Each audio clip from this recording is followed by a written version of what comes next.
Tristan Helm was born in Colorado and raised in Oklahoma. His life and work have been shaped by overcoming personal challenges, including the effects of drugs, alcohol, domestic violence, addiction, and low self esteem. For over 20 years, he has transformed those experiences into powerful techniques that help others break through mental and emotional barriers. While earning his degree in criminal justice, Tristan developed a deep passion for psychology. He studied PTSD, anxiety, depression, and how the brain responds to various stimuli, using that knowledge to guide others in developing effective coping skills and lasting change. His approach focuses on shifting perspective and empowering individuals to reclaim control of their lives. Tristan is a national best-selling author of After Midnight, Finding Your Inner Beauty and Surviving Death, A Look at Grief. He also co-authored the Cracking the Rich Code series alongside Jim Britt and Kevin Harrington, with endorsement from Tony Robbins. An award-winning international speaker, Tristan has appeared on NBC, ABC, Fox, and CBS. He is featured on Amazon's Prime's Speak Up and now serves as a producer for the show. He has trained under renowned leaders such as Les Brown and Manny Lopez. Currently, Tristan collaborates with Dr. Tina D. Lewis, the Bottom Line Queen, through Global Women Speakers International, a leading platform for entrepreneurs and professionals worldwide. When he is not coaching others to create powerful transformations, Tristan dedicates his time to family and ministry, continuing his mission to inspire growth, healing, and purpose-driven success. I want to introduce you to Tristan Helm. Tristan, come on down. Thank you, Dr. LaDonna. I definitely appreciate that introduction. For one, I always love our interactions. You always leave me encouraged, and I just want to say thank you. I really do appreciate it. We've had some really great speakers here, so I'm not sure how I can add to anything anybody has said because everybody has just brought some gold today. Speaking of family, my son's in my bedroom with me in my office, and he is listening to a cartoon. So if you hear any background noise, that's what that is. So I'm going to be kind of brief today. I was trying to think about what can I present to these wonderful people at this event and kind of leaves them empowered. And I realized that there's not one specific thing that I can actually give every single person that it's going to fit all of them, at least not in a method way. Like I can't say, well, this is going to empower everybody or this is going to help everybody. But what I have learned is that everybody has something very specific wired in their brain that fires up the neurotransmitters, that releases the endorphins, that gets the flow and the mojo working inside the brain and gets them pumped up. And while it's different for everybody, I have learned everybody has something. And usually it's buried deep within our human psyche where our lived experiences have formed what is now our brain, right? And I said all that to say this is I love studying the brain. I really, truly believe is that when you understand the way your brain operates, what fires it, what slows it down, what makes it feel good, then you can actually then begin to work it in your favor.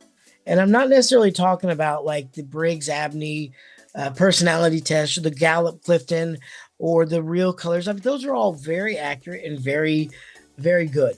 But what I'm finding out is that everybody has a very particular skill or a very particular way of doing things that just not only helps people, but it feeds them energy. And the best way I can describe that is, talk about what does it for me. According to Gallup-Clifton, it's a strengths assessment, strength-based assessment. One of my number one strengths is called connectedness. And it's not necessarily being connected to everybody because if you put me in a crowded room, I'm going to sit in the back with my back facing the wall so I can look at all the exits and I'm going to observe everybody. I'm not necessarily the extrovert, go out and meet and network people. I love helping people, but it's just not my thing to go out and just start a conversation from scratch. However, my connectedness that Gallup Clifton identifies is, for one, I like being connected to a higher priority or a higher calling. I like being a part of a team, something that has an end result that requires more than one person to do. The other part is I love connecting the dots. I love finding out what connects people to their past, what brought them to where they're at today, what helps them put the things together that makes them who they are. And coincidentally enough, that's what I love helping people do, not just in myself, but in others. When people discover, oh, I'm triggered whenever I see this, or when I smell this, or when I hear this. Well, you find out that's usually going to be connected to a trauma. Well, when you find out what that trauma is, and you find out what that's connected to, and you find out what causes that person to feel anxiety, you can then begin to, I don't want to say manipulate, but use it to your benefit to counter it. Like if I know this makes me nervous, I'm going to apply this in my life so I don't. And then I will begin to reverse the change. It's a really wonderful story that I love telling as many people as possible. And it's a story about a little girl named Rosemary Kennedy. Little Rosemary Kennedy, by the age of 2, had missed many milestones of development. And being in one of the wealthiest families in America at the time, her family poured resources and tutors and teachers and psychologists and everybody into her life to help her develop. Well, in this time, there was no such thing as IDD or depression or anxiety. It really hadn't even been invented yet, as far as it wasn't an official diagnosis. Now, we all know it existed before that, but America had not really recognized that there's something going on. Fast forward to 1955, President Eisenhower puts in this motion to create what eventually became the Mental Health Act. He said the care for the mentally ill presents a special set of problems. And only in the past few decades have we, as a people, begun to regard mental disorders capable of a diagnosis. We now know effective programs are possible.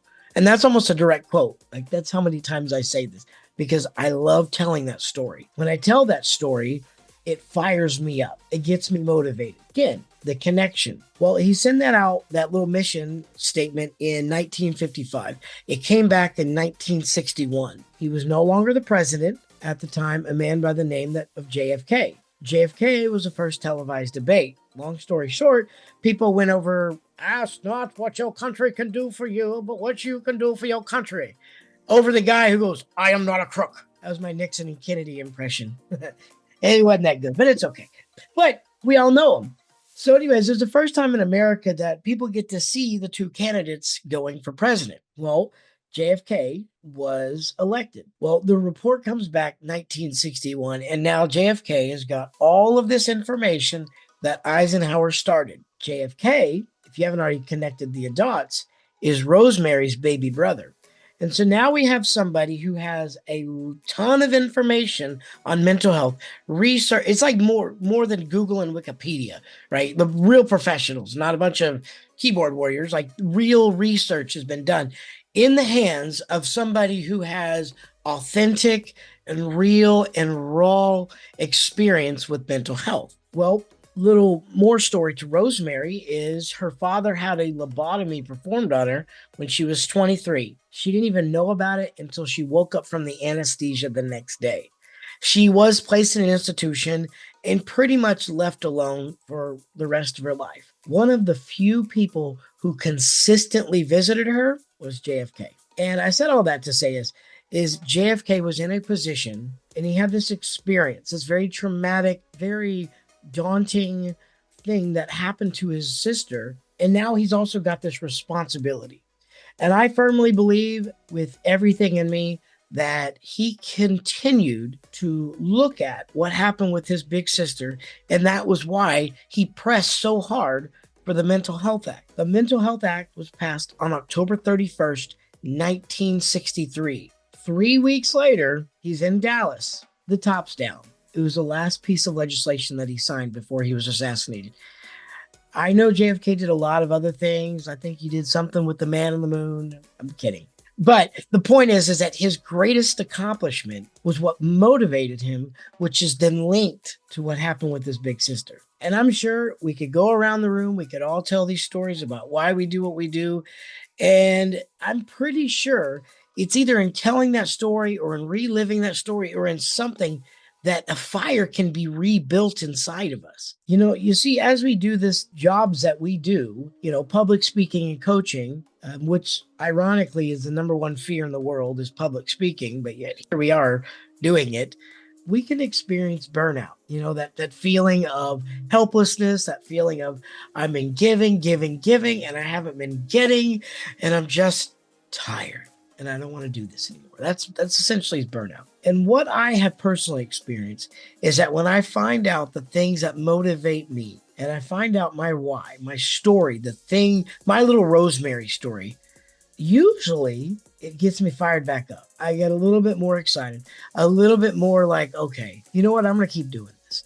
I bet there's something else that I can contribute. Anyways, all that to say is remember your Rosemary and whatever motivates you. Dr. LaDonna, I'm going to give it back to you. Thank you again for letting me speak.